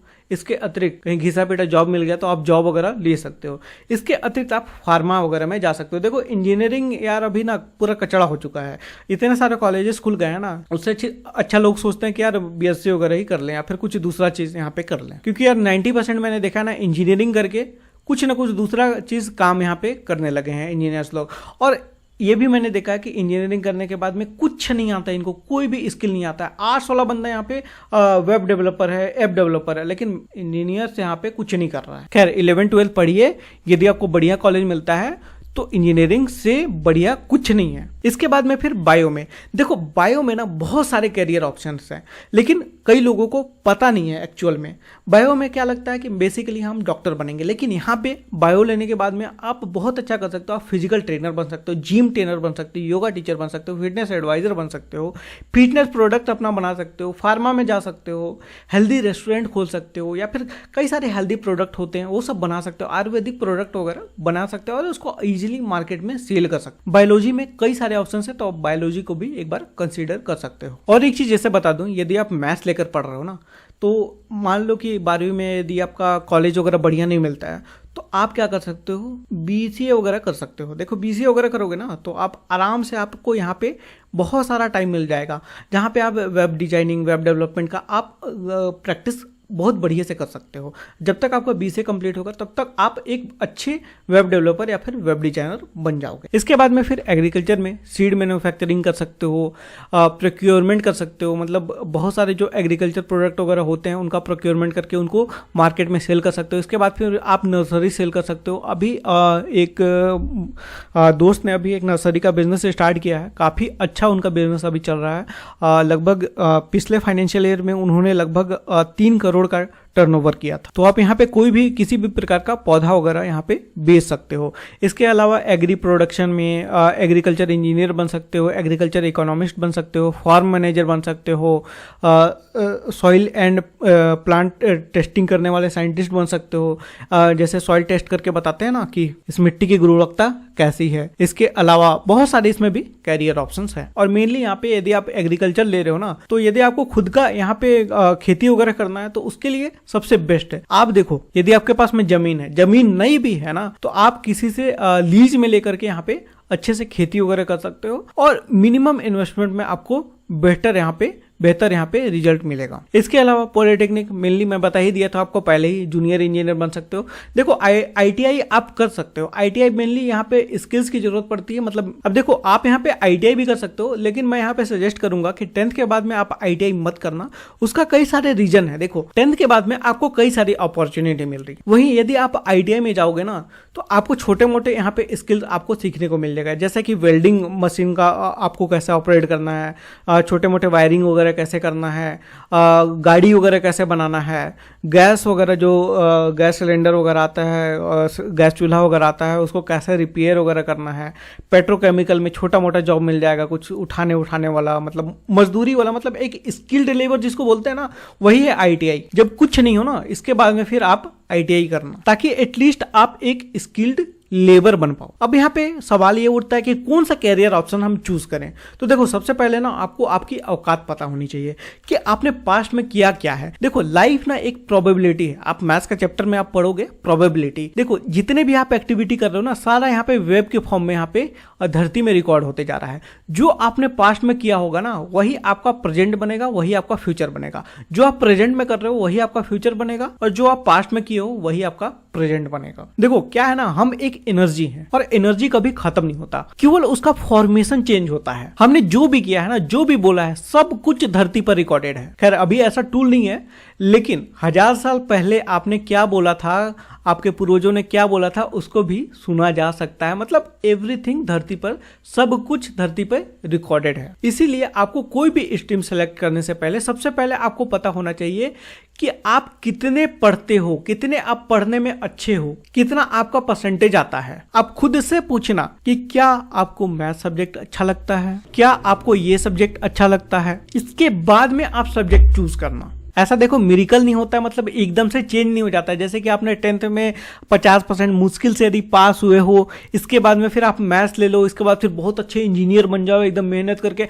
ऐसा नहीं होता। लेकिन करना नामुमकिन भी नहीं है, लेकिन ये भी है कि 100 में से केवल 1% लोग ही ऐसा कर पाते हैं। इसीलिए कुछ भी करना बहुत ध्यान से अपने सब्जेक्ट्स को चूज करना। देखो, जैसे कि मैं एक उदाहरण आपके पास में पेश करता हूं। जैसे आपका 90% से एबव आता है, तो आप मैथ्स ले सकते हो, बायो ले सकते हो, या फिर बायो को एडिशनल भी आप रख सकते हो। 12th में आप आराम से निकाल लोगे, बिकॉज आपके अंदर में पढ़ने का लगन है। बाय मिस्टेक कई बार ऐसा होता है कि आपका तबीयत खराब हो या फिर कुछ भी हो, तो आपका जैसे 80% से 90% के बीच में आता है, तो भी आप मैथ्स बायो ले सकते हो, या फिर बायो को एडिशनल में भी आप ले सकते हो, या फिर बायो लियो तो मैथ्स को भी आप एडिशनल में ले सकते हो। कोई ज़्यादा दिक्कत नहीं है। इसके अतिरिक्त यदि आप कॉमर्स के लिए पैशनेट हो तो कॉमर्स भी आप ले सकते हो। देखो कट ऑफ बहुत हाई जाता है बड़े बड़े कॉलेजेस में, जैसे दिल्ली यूनिवर्सिटी के कॉलेज में कॉमर्स का भी कट ऑफ बहुत हाई जाता है।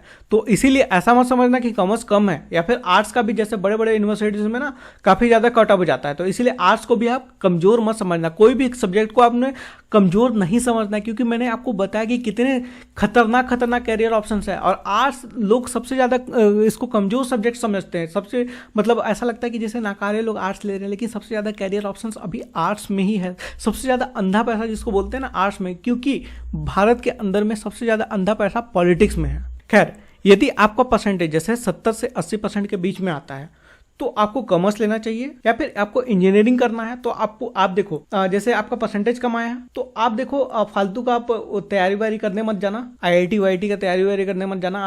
आराम से पॉलिटेक्निक वगैरह ले सकते हो, इसके अतिरिक्त बायो वगैरह ले सकते हो आप। इसके अतिरिक्त यदि आपका परसेंटेज 60 से 70 के बीच में आता है तो आपको आर्ट्स लेना है या फिर कॉमर्स लेना है। आपको मैथ्स बायो ये सब में नहीं जाना है, क्योंकि जब आप लोगे ना इसके बाद में फिर लेने के बाद में आपको पछतावा होगा। यदि आपका परसेंटेज 7% से कम आता है तो आपको डेफिनेटली आपको आर्ट्स में जाना चाहिए, क्योंकि आपके अंदर में पढ़ने का बिल्कुल भी लक्षण नहीं है। आपको क्या चाहिए, आपको टाइम चाहिए। आप एक आर्टिस्ट आदमी हो, आप अदर सेक्टर्स में आप बहुत अच्छा कर सकते हो। आर्ट्स लेकर के आपको टाइम मिलेगा, आपका पैसा बचेगा, आप अपने स्किल्स को बढ़ाइए, अपना बिजनेस यहाँ पे स्टेब्लिश करिए। अब देखो जो फाइनेंशियली वीक हैं या फिर विलेज से हैं उनको क्या करना चाहिए। देखो सबसे पहले तो आपको पार्ट टाइम जॉब का तलाश करना चाहिए। देखो पार्ट टाइम जॉब पढ़ाई, या तो जैसे नॉर्मली पेरेंट्स ये बोलते हैं कि या तो आप पढ़ाई कर लो या फिर आप जॉब कर लो, लेकिन ऐसा नहीं है। विदेशों में ना जैसे यूएस यूरोप में जैसे 14 साल के लड़के लोग भी छोटा मोटा यहाँ पे जॉब वगैरह स्टार्ट कर देते हैं, थोड़ा बहुत कमाना वगैरह स्टार्ट कर देते हैं। इवन कम से कम अपना इतना एक्सपेंस निकाल देते हैं कि खाने का खर्चा, घूमने का खर्चा कम से कम ये अपना निकाल पाए। तो कोई बुरी बात नहीं है, आप अपना पार्ट टाइम जॉब यहाँ पे कर सकते हो, साथ में अपना स्किल्स यहाँ पे एक्वायर कर सकते हो साथ में पार्ट टाइम जॉब करते हो। लेकिन प्रॉब्लम ये है कि यहाँ पे आप मैथ्स वगैरह लेते हो ना तो आपको टाइम नहीं मिलेगा। मैथ्स, बायो या फिर कॉमर्स लेते हो तो आपको टाइम ही नहीं मिलेगा। आपका मैक्सिमम टाइम यहाँ पे पढ़ने में ही जाएगा। पहली बात आप स्कूल जाओगे, फिर स्कूल से आओगे आपको कोचिंग जाना ही पड़ेगा, कोचिंग जाओगे या फिर आप ऑनलाइन पढ़ोगे, लेकिन आपको टाइम कब मिलेगा कि आप पार्ट टाइम जॉब कर पाओ या फिर कोई स्किल एक्वायर कर पाओ। तो एक्चुअली जो फाइनेंशियली वीक हैं और जो आर्ट्स लेते हैं वो उनके लिए है। अब यहाँ पे इसके अतिरिक्त आप क्या कर सकते हो, आप अपना यूट्यूब चैनल स्टार्ट कर सकते हो, ब्लॉग लिख सकते हो। आप यूट्यूब में देख लेना, कोई भी व्यक्ति अपना आराम से इजीली ब्लॉग बना सकता है।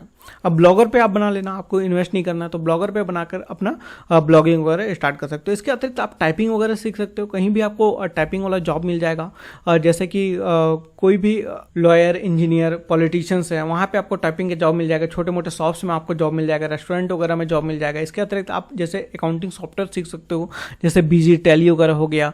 यहाँ पे आपको आराम से लॉयर के अंडर में जॉब मिल जाएगा, इंजीनियर के अंदर में जॉब मिल जाएगा, पॉलिटिशियंस के अंदर में जॉब मिल जाएगा, छोटे मोटे शॉप्स में आपको जॉब मिल जाएगा, शॉपिंग मॉल में आपको पार्ट टाइम जॉब मिल जाएगा, या फिर आपको रेस्टोरेंट में जॉब मिल जाएगा। देखो रेस्टोरेंट में आपको मिलने की संभावना ज़्यादा है जब आप अकाउंटिंग सॉफ्टवेयर का नॉलेज रखते हो, क्योंकि जैसे रेस्टोरेंट में मेनली रस आपका शाम के टाइम में होता है, तो आप आराम से शाम को यहाँ पे पार्ट टाइम जॉब कर सकते हो। इसके अतिरिक्त जैसे आपको टाइम मिल रहा है, यदि आप विलेज से हो तो आप आराम से जैसे राजमिस्त्री वाला काम सीख सकते हो, फर्नीचर बनाने वाला काम सीख सकते हो, टाइल्स बनाने वाला काम सीख सकते हो।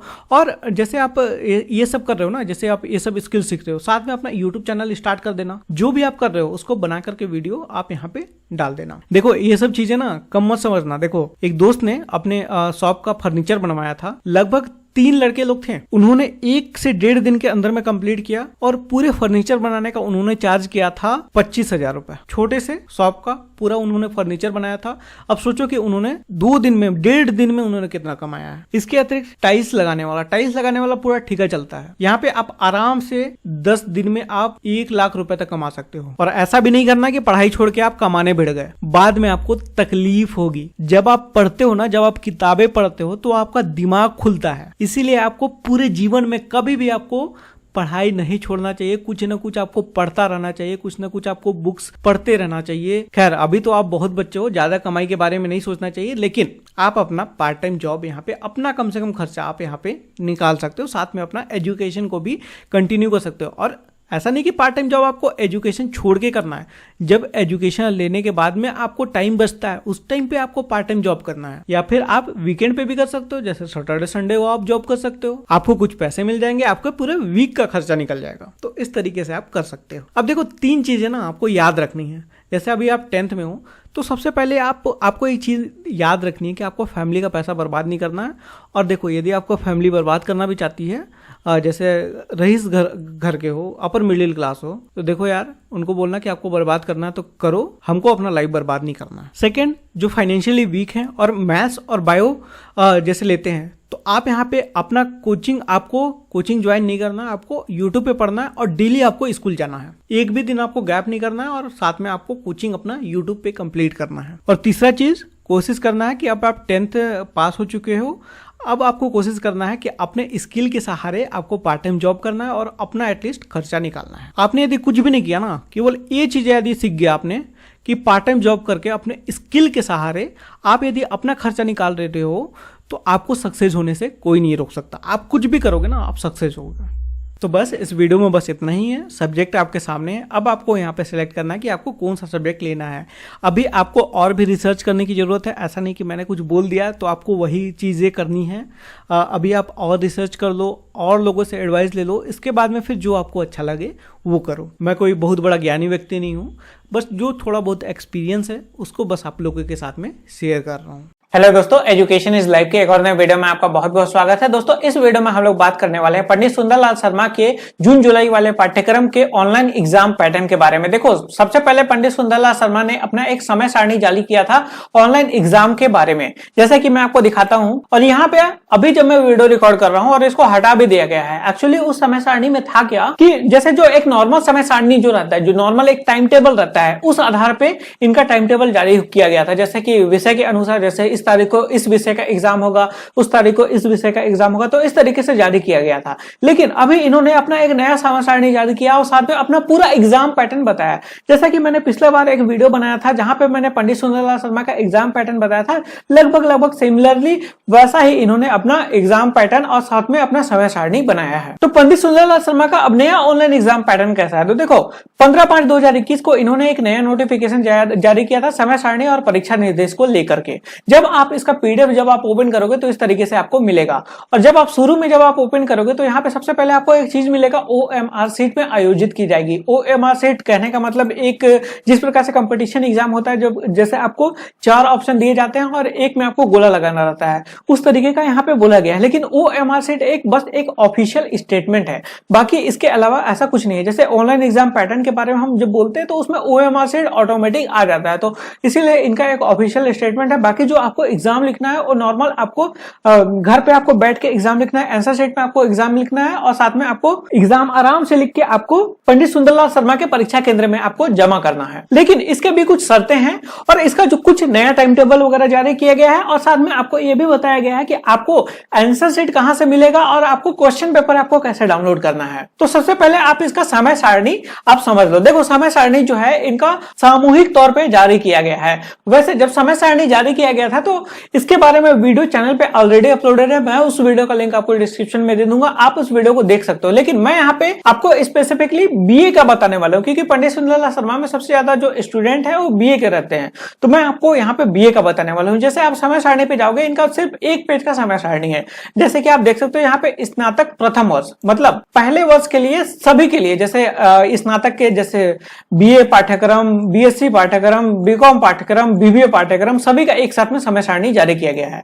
अब समय सारणी में है क्या, देखो 21/6/2021 को आपको क्वेश्चन पेपर पंडित सुंदरलाल शर्मा के ऑफिशियल वेबसाइट पे मिल जाएगा। कितने बजे? सुबह के 11 बजे। और 21 तारीख से लेके 31 तारीख के रात 12 बजे तक ये क्वेश्चन पेपर पंडित सुंदरलाल शर्मा के वेबसाइट पे उपलब्ध होगा। इसके बाद में ये वाला जो क्वेश्चन पेपर है वो डिलीट कर दिया जाएगा। इसके बाद में आपको 3 दिन का एक एक्स्ट्रा समय मिल जाएगा, 31 के बाद में 1 जुलाई, 2 जुलाई और साथ में 3 जुलाई। इसके बाद में फिर 3 जुलाई से 6 जुलाई तक आपको जो आंसर शीट है, मतलब जो उत्तर पुस्तिका है, उसको जमा करने का आपको समय मिल जाएगा। मतलब टोटल आपको 6 दिन का आपको समय मिल जाएगा, एक्स्ट्रा आपको समय मिल जाएगा उत्तर पुस्तिका जमा करने का। तो आप इस दौरान अपना उत्तर पुस्तिका जमा कर सकते हो। वैसे 21 तारीख से लेकर 31 तारीख तक का जो आपको समय मिलेगा वो 10 दिन का आपको समय मिलेगा और 10 दिन के अंदर में आप अपना पूरा एग्जाम लिख लेना। और सिमिलर सभी का, जैसे द्वितीय वर्ष का 18 तारीख से आपको क्वेश्चन पेपर मिल जाएगा और 18 तारीख को 11 बजे आपको क्वेश्चन पेपर मिल जाएगा। इसके बाद में फिर 30 से आपको 2 तारीख तक का आपको समय मिलेगा। तो इसी तरीके से सभी का यहाँ पे दिया हुआ है, आप यहाँ पे देख सकते हो या फिर डायरेक्टली आप पीडीएफ डाउनलोड कर सकते हो। वैसे टेलीग्राम चैनल पे भी पीडीएफ आपको मिल जाएगा, या फिर जो मैंने आपको वीडियो का लिंक आपको डिस्क्रिप्शन में दिया है वहां पे भी आप जाके पूरा आप इस चीज को समझ सकते हो। तो अब मैं बताता हूं आपको answer sheet and question paper आपको कैसे डाउनलोड करना है। तो देखो, जो आंसर शीट आपको जो मिलेगा, मतलब जो उत्तर पुस्तिका मिलेगा, जो आप सीधा परीक्षा केंद्र में चले जाओ, वहां पे आपको उत्तर पुस्तिका मिल जाएगा। यदि आप परीक्षा केंद्र में नहीं जा सकते हो तो आपको नॉर्मल क्या करना है, जो फोटोकॉपी वाला जो पेज आता है, जो A4 साइज का जो पेज आता है, उसको आराम से आप स्टेपलर कर देना और उसमें आप अपना एग्जाम पूरा लिख देना और उसको जाके जमा कर देना। लेकिन इसमें कुछ शर्त है। इसमें आपको क्या मिलेगा, एक आपको जो फ्रंट पेज आपको मिलेगा पंडित सुंदरलाल शर्मा के वेबसाइट पे अपलोड किया जाएगा, उसका आपको क्या करना है, प्रिंट आउट निकाल देना है, जहां पे आपको रोल नंबर वगैरह लिखना रहता है। तो उसको आपको प्रिंट आउट निकाल देना है और वहां पे अपना रोल नंबर वगैरह लिख के आपको जो पहला वाला पेज होगा जहां पे आपने क्वेश्चन का आंसर लिखा होगा वहां पे आपको चिपका देना है या फिर स्टेपलर कर देना है और उसको ले जाके आपको पंडित सुंदरलाल शर्मा के परीक्षा केंद्र में आपको जमा करना पड़ेगा। और मान लो यदि आप प्रिंट आउट भी नहीं निकाल सकते हो तो पंडित सुंदरलाल शर्मा के जो वेबसाइट पे आपको जो फ्रंट पेज मिलेगा उसका आप सिमिलर एकदम सेम टू सेम यदि एकदम पूरा का पूरा एकदम कॉपी कर देना, हाथ से लिख देना, कोई दिक्कत नहीं है, हाथ से भी लिख के आप वहां पे सबमिट कर सकते हो। और बाकी जो क्वेश्चन पेपर कैसे मिलेगा उसके बारे में तो मैं बता ही चुका हूं, लेकिन क्वेश्चन पेपर लेने का आपको दो ऑप्शन मिलेगा। पहला आपको ऑप्शन क्या मिलेगा, पहला तो आपको जो पंडित सुंदरलाल शर्मा का जो पोर्टल है pssou.net, इस पे आपको चले जाना, वहां पे आपको स्टूडेंट लॉगिन का आपको ऑप्शन मिल जाएगा। वहां पे आप अपना एप्लीकेशन आईडी और अपने नाम का 3 अक्षर डाल के वहां पे लॉगिन कर लेना और वहां से आप अपना क्वेश्चन पेपर डाउनलोड कर सकते हो। इसके अतिरिक्त आप क्या कर सकते हो, जो परीक्षा केंद्र में है उनको आप संपर्क कर लेना और वहां पे उनके व्हाट्सएप ग्रुप में जुड़ जाना और वहां पे भी व्हाट्सएप के माध्यम से भी आपको क्वेश्चन पेपर मिल जाएगा। और यहाँ पे क्लियर लिखा हुआ है जो क्वेश्चन पेपर आपका जो रहेगा वो जो उत्तर पुस्तिका जमा करने के 3 दिन पूर्व तक रहेगा, मतलब 3 दिन पहले उसको डिलीट कर दिया जाएगा। जैसा कि मैंने आपको पहले बताया था, जैसा कि मैं आपको बीए का आपको प्रथम वर्ष का बता रहा था, तो ये क्या होगा 21 तारीख से 31 तारीख तक रहेगा। इसके बाद फिर 3 दिन का उसमें समय मिलेगा, तो 3 दिन पहले ही वो क्वेश्चन पेपर डिलीट कर दिया जाएगा। तो उस टाइम आप डाउनलोड करके अच्छे से सेव करके रख लेना। इसके बाद आपको आराम से क्वेश्चन का आंसर लिखना है। इसके बाद में आपको पंडित सुंदरलाल शर्मा के केंद्र में जाके जमा कर देना है। और एक चीज, जैसे कि यहाँ पे निर्देश दिया गया है, जैसे कि आप 2 लोग पेपर लिख रहे हो तो ऐसा नहीं कि एक ने लिखा और दूसरे ने फोटोकॉपी करा के जमा कर दिया, ऐसा नहीं करना है। पूरा हाथ से लिखना है, फोटोकॉपी या फिर टाइपिंग किया हुआ स्वीकार नहीं किया जाएगा। यदि आप ऐसा फोटोकॉपी किया हुआ यदि आप दे देते हो तो वैसे में आपको परीक्षा निरस्त कर दिया जाएगा और साथ में आप फेल हो जाओगे। अब बात करते हैं कि उत्तर पुस्तिका आपको कैसे जमा करना है, मतलब आंसर शीट आपको कैसे जमा करना है। तो देखो, नॉर्मल आप परीक्षा केंद्र में जाके एक जमा कर सकते हो, लेकिन यदि आप परीक्षा केंद्र में जमा करने में असमर्थ हो, दूर दराज इलाके में रहते हो, तो उसका क्या करना है, आपको फोटो खींच लेना है और उसको पीडीएफ फॉर्मेट में कन्वर्ट कर देना है। और पीडीएफ फॉर्मेट में कन्वर्ट करके ईमेल पर, जो पंडित सुंदरलाल शर्मा का ईमेल है, उस पे आपको भेज देना है। ईमेल आईडी कौन सा है, एग्जाम कंट्रोलर pssou@gmail.com पर आपको भेज देना है। ऐसे में भी आपका जो उत्तर पुस्तिका है आपका स्वीकार कर लिया जाएगा। तो 2 माध्यम है, आप दोनों माध्यम से किसी माध्यम का भी यूज कर सकते हो। आई होप दोस्तों आप पूरा चीज समझ गए होंगे कि कैसे आपको पंडित सुंदरलाल शर्मा का एग्जाम लिखना है एंड कैसे आपको अपना उत्तर पुस्तिका जमा करना है और कैसे आपको क्वेश्चन पेपर मिलेगा, कैसे आपको आंसर शीट मिलेगा। लेकिन फिर भी यदि आपका कोई सवाल है तो नीचे आप कमेंट कर दीजिएगा, मैं जरूर आपका रिप्लाई करूंगा। वीडियो देखने के लिए बहुत बहुत धन्यवाद। वीडियो को आप लाइक कर दीजिएगा, साथ में शेयर कर दीजिएगा। इसी तरीके के और अधिक वीडियो देखने के लिए चैनल को सब्सक्राइब कर लीजिएगा। सब्सक्राइब करने के बाद में बेल आइकन भी दबा सकते हैं ताकि जब भी कोई नई वीडियो अपलोड हो उसके नोटिफिकेशन आपको मिल पाए।